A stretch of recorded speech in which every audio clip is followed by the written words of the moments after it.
আমরা যারা করতে পারছি তারা লাগে দেই।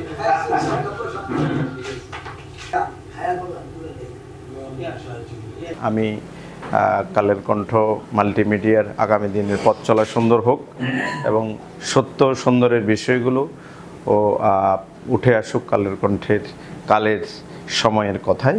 স্বাধীনভাবে গণতন্ত্রের জন্য, ন্যায়ের জন্য, সত্যের জন্য তারা কাজ করবে। এই সংবাদপত্রের স্বাধীনতার জন্য এবং অবাধভাবে স্বচ্ছভাবে সংবাদপত্র কাজ করার জন্য এবং প্রকাশ করার যে কাজ করার সুযোগ করে দিয়েছিলেন সেটা শহীদ প্রেসিডেন্ট জিয়াউর রহমান। কিন্তু আমাদেরকে আত্মপক্ষ সমতল সুযোগ দেওয়া উচিত। যখনই কোনো নিউজ হবে বা করবেন তখন যার বিরুদ্ধে করবেন প্রমাণ সাপেক্ষে নিয়ে এবং তাকে আত্মপক্ষ সমতল সুযোগ দিয়ে সে সংবাদ। টানা সপ্তমবারের মতো বেস্ট টিস্যু পেপার ব্র্যান্ড হিসেবে স্বীকৃতি পেয়েছে বসুন্ধরা টিস্যু। 1 বছর পূর্তি উপলক্ষে জেলা পুলিশ নারায়ণগঞ্জের পক্ষ থেকে কালের কণ্ঠ মাল্টিমিডিয়ার জন্য রইল অবারিত শুভেচ্ছা এবং অভিনন্দন। কালের কণ্ঠের মূল স্লোগান হচ্ছে আংশিক নয়, পুরো সত্য।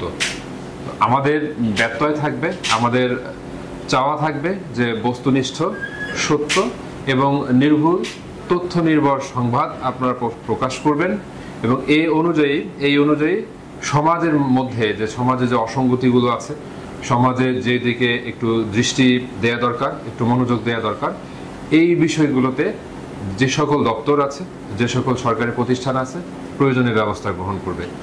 মিডিয়ার যে নিউজগুলো তারা যে কাভার করেন এটা একান্তই একটা নিউজ এজেন্সির সাফল্য নির্ভর করে অনেকাংশেই নিউজের এডিটোরিয়াল প্যানেলের উপর।